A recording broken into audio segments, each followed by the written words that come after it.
Baigné par le soleil d'avril, Bordeaux resplendissait sous un ciel d'un bleu éclatant.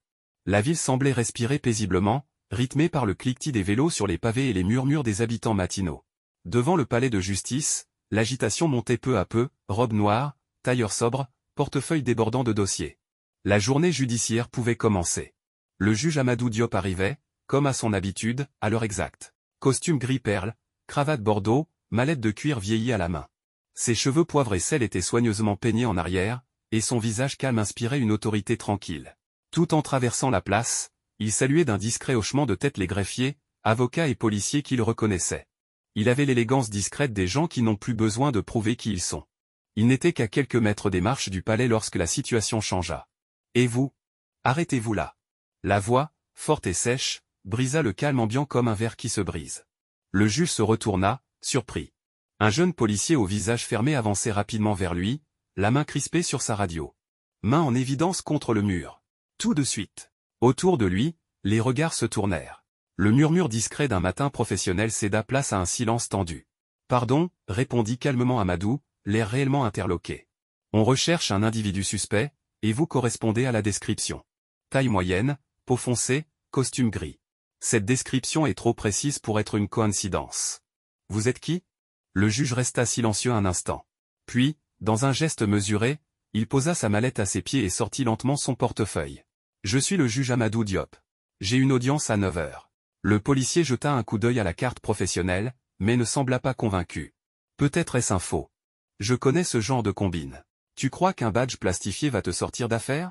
Quelques avocats, qui se tenaient plus loin, s'avancèrent avec inquiétude.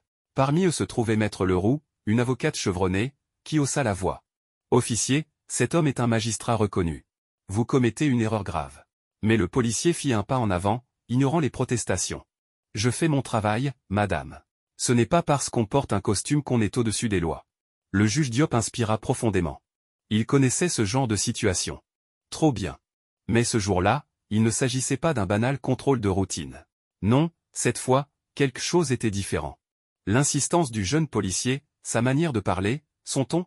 Il ne cherchait pas simplement à vérifier une identité. Il voulait faire une démonstration de force. Il voulait montrer qu'il avait du pouvoir. « Je vous conseille de réfléchir très attentivement à ce que vous êtes en train de faire, » dit alors Amadou d'une voix grave et posée. « Votre comportement est observé et enregistré, j'en suis certain. » Effectivement, plusieurs téléphones s'étaient discrètement levés parmi les passants. Un silence électrique flottait dans l'air. Un second policier, plus âgé, s'approcha rapidement. Il reconnut immédiatement le juge. « Monsieur le juge. Je suis désolé, je vous présente nos excuses. Il y a eu malentendu. » Le jeune agent ne céda pas. « Il faut quand même le vérifier. Il lui ressemble vraiment. Peut-être s'agit-il d'une couverture. Il faut l'emmener au poste. » Le visage du policier plus expérimenté se crispa légèrement, mais il resta professionnel. « Nous allons confirmer son identité avec le poste central. Merci, monsieur le juge, pour votre patience. » Amadou hocha doucement la tête, puis ramassa sa mallette. « Je vais entrer maintenant. J'ai des gens qui m'attendent. Si vous avez besoin de me parler, vous me trouverez dans la salle 3B. » Et sans un mot de plus, il gravit les marches du palais. Il y parvient lentement. Dignement. Les murmures reprirent aussitôt dans la foule, entre consternation et indignation. Les vidéos du début de l'altercation se partageaient déjà de téléphone en téléphone. Resté sur place, le jeune policier sentait la chaleur lui monter au visage. Il savait au fond de lui qu'il venait de franchir une ligne. Mais il refusait de l'admettre. Pas encore. Quelques minutes plus tard, le juge Diop prit place sur l'estrade dans la salle d'audience. Il régla calmement l'affaire en cours, comme si de rien n'était. Cependant, une nouvelle gravité se lisait dans son regard. Une gravité nouvelle. Comme si ce matin-là, quelque chose avait basculé. Le lendemain matin, le cours habituel des choses semblait reprendre au palais de justice. Mais une tension flottait dans l'air, invisible pour certains mais évidente pour d'autres. Les vidéos de l'altercation de la veille circulaient désormais sur les réseaux sociaux, accompagnées de titres accrocheurs, un juge noir confondu avec un suspect, contrôle abusif ou simple erreur, un magistrat humilié devant son propre tribunal. Les commentaires s'accumulaient, oscillant entre indignation, solidarité et déni. Le juge Amadou Diop, lui, poursuivait son travail avec son calme légendaire. Extérieurement, rien ne semblait l'atteindre. Mais intérieurement, il observait. Il écoutait. Il notait. Dans les couloirs, certains collègues venaient lui glisser quelques mots de soutien. Tout le monde a vu la vidéo, Amadou. Ce policier est allé trop loin. Tu devrais porter plainte. Il répondait simplement. Je fais confiance aux faits. Et aux procédures. Mais tout le monde ne partageait pas son détachement apparent. Pendant ce temps, l'agent Maxime Bérard, plus connu sous le nom de commandant Montreuil, était convoqué dans le bureau de son supérieur. Un commandant au regard sévère, nommé Montreuil, tapotait nerveusement sur son bureau. Tu te rends compte de ce que tu as fait, Bérard? J'ai suivi la procédure. Il correspondait à la description. Je n'ai pas eu recours à la force. Je l'ai arrêté devant des dizaines de témoins. Un juge. Et sans preuve. Et il avait ses papiers. Maxime haussa les épaules. Les criminels savent se faire passer pour ce qu'ils ne sont pas. C'est mon instinct. Montreuil le fixa longuement, soupira, puis se leva. Ton instinct va nous coûter cher si tu continues à l'écouter sans réfléchir. Tu resteras en poste, mais discrètement. Fais profil bas. Pas d'intervention sans autorisation. Maxime sortit sans répondre. Cependant, une étincelle persistait dans son regard. Ce n'était pas de la peur. C'était de l'orgueil blessé. Quelques jours plus tard, un incident étrange survint. Un courrier anonyme fut transmis au tribunal. Ce courrier dactylographié, sans signature, affirmait que le juge Amadou Diop entretenait des liens douteux avec un ancien détenu récemment libéré. Le contenu était vague et ne comportait pas de preuves concrètes, mais suffisant pour éveiller quelques interrogations. Le président du tribunal convoqua le juge. « Je suis désolé, Amadou. Tu me connais, je ne crois pas un mot de cette lettre. Mais en tant que président, je dois faire remonter l'information. Il s'agit d'une simple vérification de routine. » Amadou ne dit rien. Il prit la lettre, l'examina. Puis il leva les yeux vers son collègue. « Avez-vous une idée de qui aurait pu envoyer ça ? » « Officiellement, non. Officieusement, je pense que tu sais aussi bien que moi. » Amadou quitta le bureau, la certitude tranquille de quelqu'un qui n'a rien à cacher. Mais quelque chose avait changé. Il n'était plus seulement la cible d'un excès de zèle. Quelqu'un cherchait activement à porter atteinte à sa réputation. Ce soir-là, chez lui, il prit le temps de souffler. Dans le salon silencieux, il relut lentement la lettre. Puis il alluma son ordinateur et regarda les vidéos de l'incident, postées sur les réseaux sociaux. Il n'avait pas encore pris la parole publiquement. Il n'avait accordé aucune interview ni fait de déclaration à la presse. Mais les messages de soutien affluaient. Des étudiants en droit, des magistrats, des citoyens lambda. Votre calme face à l'humiliation m'a inspiré. Merci pour votre dignité. Vous incarnez la justice telle qu'elle devrait être. Et c'est en lisant ces mots simples qu'une idée naquit. Pas de vengeance. Pas une riposte. Mais une réponse. Un témoignage. Il ouvrit un document vierge, écrivit quelques lignes, s'arrêta et réfléchit. Puis il se remit à écrire. Le lendemain matin, une tribune signée de sa main fut publiée dans Sud-Ouest. Le ton était posé et mesuré. Il n'y dénonçait personne nommément. Mais il expliquait la signification de ce que cela implique, en France, d'être un homme noir en costume devant un bâtiment censé incarner la neutralité de la loi. Il terminait par ces mots. La justice ne peut être qu'un miroir fidèle de la société si elle ose se regarder en face. La publication fut partagée des milliers de fois. Et quelque part, dans un petit bureau de commissariat, l'agent Maxime Bérard lisait cette tribune, le visage fermé. Son nom n'était jamais mentionné. Et pourtant, il se sentit exposé comme jamais. Ce matin-là, le palais de justice semblait plus bruyant que d'habitude. Les discussions allaient bon train dans les couloirs, non pas à propos des affaires en cours, mais autour de la tribune publiée par le juge Amadou Diop. Certains l'avaient imprimée, d'autres la lisaient sur leur téléphone. Le texte, à la fois mesuré et puissant, avait provoqué une onde de choc discrète mais bien réelle. Les magistrats les plus expérimentés échangeaient des regards entendus. D'autres, plus jeunes, paraissaient troublés.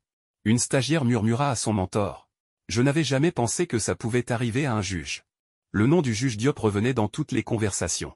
Pas pour ses décisions ou ses plaidoiries, mais pour ce qu'il représentait désormais, une voix calme qui avait osé prendre la parole là où d'autres se taisaient. Dans un bureau administratif au store toujours tiré, l'agent Maxime Bérard s'impatientait.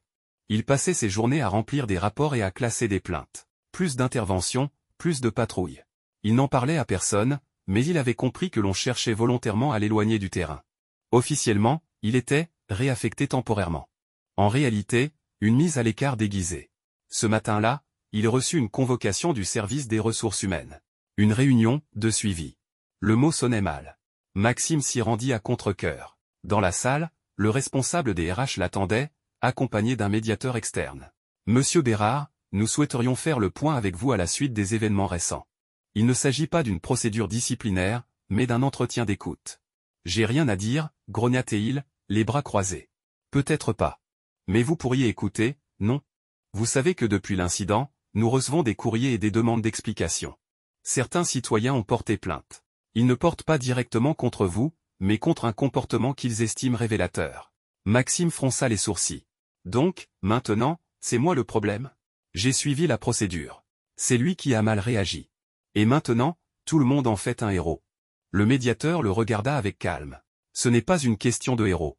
C'est une question de confiance. Si les gens perdent confiance en ceux qui sont censés les protéger, c'est tout l'édifice qui vacille. Vous avez pris une décision trop hâtive. Peut-être même trop rapide. Les conséquences ne vous appartiennent alors plus. Pendant ce temps, dans une salle de conférence attenante au palais de justice, une association locale avait organisé une rencontre sur le thème « Justice et identité ». À la surprise générale, le juge Diop avait accepté l'invitation. Vêtu simplement, sans robe de magistrat ni discours pompeux, il s'adressa à la trentaine de personnes présentes avec une sincérité rare. « Je ne suis pas venu en tant que juge aujourd'hui, mais en tant qu'homme. Un homme à qui on a dit qu'il ressemblait à un criminel parce qu'il portait un costume et avait la peau foncée. Un homme à qui on a demandé de présenter ses papiers devant son propre lieu de travail. » Il marqua une pause. Tous les regards étaient rivés sur lui. Cet épisode m'a rendu fier. Mais je refuse qu'on le banalise. Car ce qui m'est arrivé, d'autres le vivent chaque jour. La seule différence, c'est que j'avais une tribune pour en parler. Après l'événement, plusieurs participants sont venus lui parler. Parmi eux, une jeune femme d'origine algérienne, juriste débutante, les larmes aux yeux, lui a dit « Merci, monsieur le juge. Vous avez mis des mots sur ce que je ressens depuis des années. J'ai toujours eu peur de m'affirmer dans ce milieu. Vous venez de me redonner confiance. » Le juge Diop lui sourit doucement. « La justice appartient à tous. Il nous faut des personnes comme vous. » Le lendemain, une nouvelle surprise attendait le juge dans son bureau. Un journaliste de France 3 souhaitait réaliser un reportage sur les biais raciaux au sein des institutions et avait demandé une entrevue. On voulait entendre son avis. Pas comme une victime, mais comme une personne de référence. « Je n'ai rien de sensationnel à dire, » répondit-il. « Mais si cela peut contribuer à une réflexion utile, je suis prêt. » Son attaché de presse personnel, une collaboratrice du tribunal, haussa légèrement les sourcils, amusée. « Vous êtes en train de devenir une personnalité, monsieur le juge. » Il sourit, presque gêné. « Je n'ai rien cherché. Je veux juste qu'on regarde les choses en face. » De son côté, Maxime Bérard sentait sa position se fragiliser. Des rumeurs circulaient sur un possible transfert disciplinaire. Et surtout, son nom commençait à apparaître dans les commentaires en ligne. Rien n'avait été confirmé, mais il y avait assez d'indices pour lui faire comprendre que l'anonymat était terminé. Il alluma son téléphone, saisit le nom « Juge Amadou Diop » dans un moteur de recherche. La première vidéo montrait leur confrontation. La deuxième, l'intervention du juge lors de la conférence. Et en bas, un commentaire le blassa. Ce policier voulait rabaisser un homme respecté. Il vient de l'élever au rang de symbole. Il éteignit l'écran, mais les mots restaient là. Il éteignit son écran, mais les mots restaient là. Les jours passaient, mais l'écho de l'incident ne faiblissait pas. Dans les médias, les journalistes suivaient l'affaire avec une curiosité croissante. Sur les réseaux sociaux, le nom du juge Amadou Diop était devenu un symbole, repris dans des hashtags et affiché sur des pancartes lors de petites manifestations pacifiques, #justice sans préjugés et #je suis Amadou. Loin des caméras, le juge Diop continuait son travail comme il l'avait toujours fait, avec rigueur, humilité et discrétion. Mais il sentait que quelque chose avait changé. Dans les couloirs du tribunal, les regards étaient plus attentifs. Certains de ses collègues semblaient inspirés par son calme et sa dignité. D'autres, plus discrets, paraissaient mal à l'aise, comme si sa présence leur renvoyait une image qu'ils préféraient ignorer. Un matin, une enveloppe marquée « confidentielle » fut déposée sur son bureau. À l'intérieur se trouvait une simple note manuscrite. « Je suis désolé. Ce qui s'est passé ce jour-là n'aurait jamais dû arriver. Vous ne me connaissez pas, mais vous m'admiriez maintenant. Un collègue. » Le juge relut la note plusieurs fois, sans parvenir à identifier l'écriture. Il ne chercha pas à savoir qui en était l'auteur. Ce n'était pas nécessaire. L'essentiel était que les consciences commençaient à s'éveiller, même dans les rangs de la police ou de la justice. Pendant ce temps, l'agent Maxime Bérard se retrouvait de plus en plus isolé. Dans la salle de repos du commissariat, les conversations s'interrompaient à son arrivée. Certains de ses collègues, auparavant complices, prenaient leur distance. D'autres murmuraient derrière son dos. Il s'en doutait. « T'as vu ? Il est encore là, comme si de rien n'était. Franchement, il aurait dû être suspendu depuis longtemps. » Il tenta de conserver son attitude provocante, mais elle commençait à s'effriter. Il avait cru être dans son droit, convaincu d'agir par vigilance. Mais à présent, chaque regard qu'on posait sur lui renvoyait une image d'arrogance, d'aveuglement, de faute. Un soir, alors qu'il rentrait chez lui, il alluma la télévision. Sur France 2, il y avait une émission consacrée à « la diversité dans les hautes fonctions publiques. À sa grande surprise, Amadou Diop y était invité. Il parlait calmement et posément, expliquant avec pédagogie les obstacles invisibles que rencontrent certains citoyens, même lorsqu'ils portent une toge. L'animatrice lui posa alors une question directe. « Et aujourd'hui, si vous pouviez parler à cet agent de police, que lui diriez-vous » Le juge Diop prit une pause, puis regarda droit dans la caméra. « Je lui dirais que je ne le déteste pas. Et que je n'éprouve aucun désir de vengeance. Mais je lui dirais aussi que nos actes ont des conséquences. Et que lorsqu'on porte un uniforme, on ne représente pas seulement la loi, mais aussi l'espoir d'égalité. » Ces mots firent plus mal à Maxime que toutes les sanctions possibles. Il baissa le volume et s'enfonça dans son fauteuil. Pour la première fois, il sentit que ce n'était pas simplement une erreur. C'était une injustice, et il en était responsable. Et il en était responsable. Au tribunal, la notoriété du juge Diop ne faisait que croître. Il était invité à des conférences et sollicité pour des tribunes. Mais il restait fidèle à sa mission première, rendre la justice calmement, sans se laisser emporter par la ferveur médiatique. Un jour, un jeune avocat stagiaire l'aborda timidement dans la salle des pas perdus. « Monsieur le juge, excusez-moi. Je voulais juste vous dire que votre façon d'agir m'a donné envie de suivre votre exemple. Parfois, j'ai des doutes. Mais quand je vous vois, je me dis que c'est possible. » Amadou posa une main chaleureuse sur l'épaule du jeune homme. « Continuez. Et n'oubliez jamais que la justice ne se construit pas seulement dans les salles d'audience, mais dans nos comportements au quotidien. » C'est alors que la direction de la préfecture de police décida finalement d'ouvrir une enquête interne plus approfondie sur la conduite de Maxime Bérard. La situation était intenable, tant les pressions du public, combinées à la multiplication des plaintes formelles, se faisaient pressantes. Un communiqué discrètement publié annonçait: « Dans le cadre de notre engagement pour une police exemplaire, des mesures ont été prises à l'encontre de l'agent impliqué dans l'incident du palais de justice. Une procédure disciplinaire est en cours. » La nouvelle se répandit rapidement. Pour certains, c'était toutefois trop peu. Pour d'autres, c'était un premier pas vers une forme de reconnaissance. Au palais, un greffier murmura à l'oreille d'Amadou: « On dirait que l'agent Bérard va enfin devoir rendre des comptes. » Le juge leva les yeux de son dossier, sans sourire ni colère. « Ce n'est pas à moi de juger cet homme. Mais j'espère qu'il comprendra. » Ce soir-là, Amadou rentra tard chez lui. Il s'assit sur son balcon, face à la ville illuminée. Il songea à tout ce qui s'était passé depuis ce simple contrôle, ce malheureux malentendu, ou cette révélation silencieuse. Il ne cherchait ni la gloire, ni les applaudissements. Mais il savait maintenant que son silence aurait signifié complicité. Et que sa parole avait permis à d'autres de s'exprimer.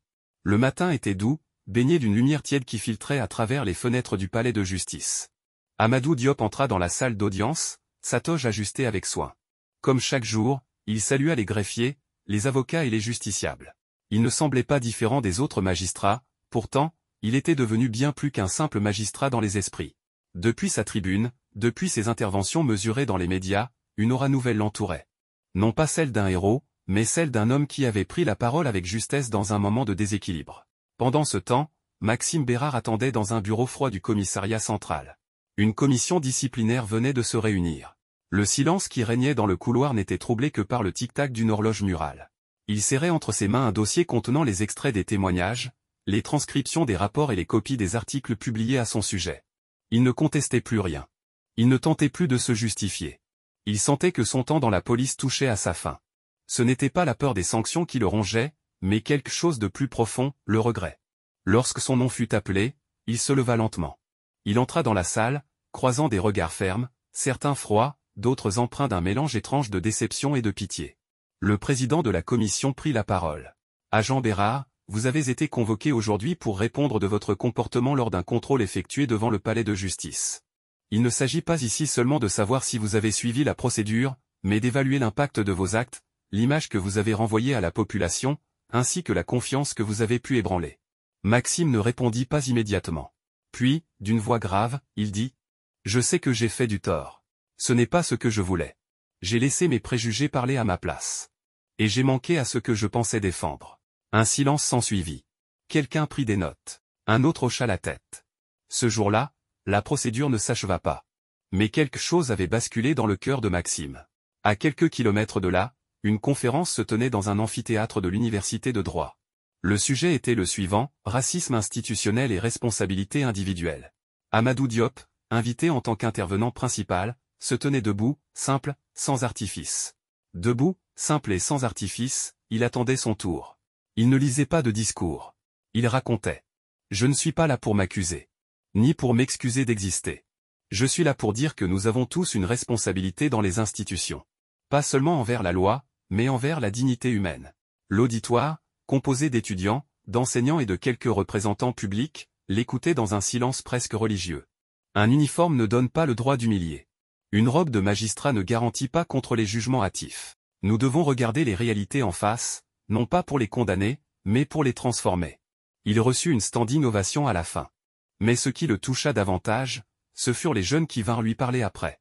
Certains avaient grandi dans des quartiers stigmatisés, d'autres avaient été témoins d'injustice. Tous semblaient animés par une énergie nouvelle. « Merci, monsieur Diop. Grâce à vous, j'ai envie de devenir juge, moi aussi », déclara une jeune femme d'origine comorienne, les yeux brillants. Il posa une main sur son épaule. « Alors, soyez une juge qui écoute, qui questionne, et qui n'oublie jamais les raisons pour lesquelles elle a choisi ce métier. » Le lendemain, une vidéo de son intervention circulait déjà sur les réseaux sociaux. Des extraits enflammaient les plateformes. Les commentaires affluaient. Un homme digne. Il ne crie pas, mais il fait trembler les murs du silence. Voilà à quoi ressemble un modèle pour la République. Plusieurs médias internationaux prirent contact avec le service de presse du palais de justice dans les jours qui suivirent. Dans les jours qui suivirent, plusieurs médias internationaux prirent contact avec le service de presse du palais de justice. On parla de traduire ces paroles et de publier des extraits dans des journaux étrangers. Le message d'Amadou Diop ne restait plus confiné à son pays. Il voyageait. Un soir, alors qu'il rentrait chez lui, Amadou trouva une lettre sans expéditeur dans sa boîte aux lettres. Le papier était froissé et l'encre un peu pâle. « Monsieur le juge. Je ne vous demande pas de me pardonner, car ce n'est pas à moi d'exiger cela. Mais sachez que ce que vous avez dit et montré m'a fait réfléchir. Je ne suis plus le même homme. Monsieur B. » Amadou resta longtemps debout devant sa porte, la lettre dans les mains. Il n'éprouvait ni joie ni colère. Il n'éprouvait qu'une profonde certitude, les mots, quand ils sont vrais, peuvent guérir bien plus que des lois. Ce matin-là, le soleil brillait sur la place du palais de justice. Les journalistes, postés à distance respectueuse, attendaient avec impatience une déclaration officielle. La rumeur circulait depuis la veille, la décision de la commission disciplinaire concernant Maxime Bérard serait annoncée dans les heures à venir. Dans les bureaux, tout semblait normal. Pourtant, chacun savait que ce jour serait différent. Assis dans son bureau, Amadou Diop examinait un dossier de recours administratif. Il aurait pu se laisser distraire par les événements, mais il préférait rester concentré. Il savait que la justice ne se limite pas au projecteur. Elle était présente dans chaque décision, dans chaque dossier, dans chaque silence rompu. Une greffière frappa alors doucement à la porte. « Monsieur le juge, vous avez une visite. Je n'attends personne. C'est Maxime Bérard. Il demande à vous parler dans le plus grand secret. Il insiste pour que la conversation soit privée. » Amadou releva les yeux, surpris mais pas troublé. Il fit un signe. « Faites-le entrer. » Maxime entra, vêtu en civil. Il n'avait pas son assurance habituelle. Il tenait dans ses mains une enveloppe blanche.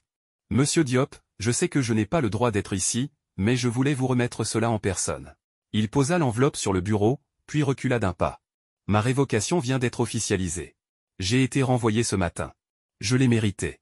Ce que j'ai fait, ce que j'ai représenté ce jour-là, je ne l'oublierai jamais. » Le juge ne répondit pas immédiatement. Il ouvrit l'enveloppe. À l'intérieur se trouvait une lettre de démission datée, accompagnée d'un texte manuscrit dans lequel Maxime exprimait sa volonté de quitter la fonction publique pour s'engager dans un travail éducatif sur les préjugés au sein des institutions. « Je vais rejoindre une association qui intervient dans les écoles et les centres sociaux. Ce n'est peut-être pas suffisant, mais c'est tout ce que je peux faire pour l'instant. » Amadou le regarda, calmement. Le courage n'est pas toujours dans l'action. Parfois, il est dans l'acceptation. Vous avez commis une erreur grave. Mais vous avez aussi choisi de ne pas la fuir. Maxime hocha la tête, les yeux humides. Puis il s'en alla sans autre mot. Quelques jours plus tard, une émission de télévision consacra un documentaire à la fois à l'affaire et à l'ascension discrète mais remarquable d'un juge devenu une figure d'apaisement. Le titre était simple, Amadou Diop, la voix qui calme les tempêtes. Dans ce documentaire, on entendait la voix de jeunes lycéens parler de lui comme d'un héros moderne et d'un homme qui nous représente vraiment. Au tribunal, Amadou continua de travailler comme à son habitude. Mais il recevait désormais des lettres du monde entier. Des magistrats africains, des professeurs de droit, mais aussi des anonymes. Une fois, en sortant du tribunal, une femme âgée l'interpella timidement. « Vous êtes le juge Diop ? » ?»« Oui, monsieur. Je voulais simplement vous dire que mon petit-fils veut faire du droit maintenant. À cause de vous. Vous lui avez montré que c'était possible. » Amadou sourit doucement. « Alors dites-lui de ne jamais oublier pourquoi il choisit cette voie. » Plus tard, on lui proposa une chronique régulière dans un grand quotidien. Il refusa poliment. Je suis juge. Mon rôle n'est pas de briller, mais de servir. Il accepta toutefois d'intervenir dans les universités et d'écrire quelques tribunes. Il accepta également de prêter son nom à un programme de mentorat destiné aux jeunes issus des quartiers populaires qui souhaitent embrasser une carrière de magistrat.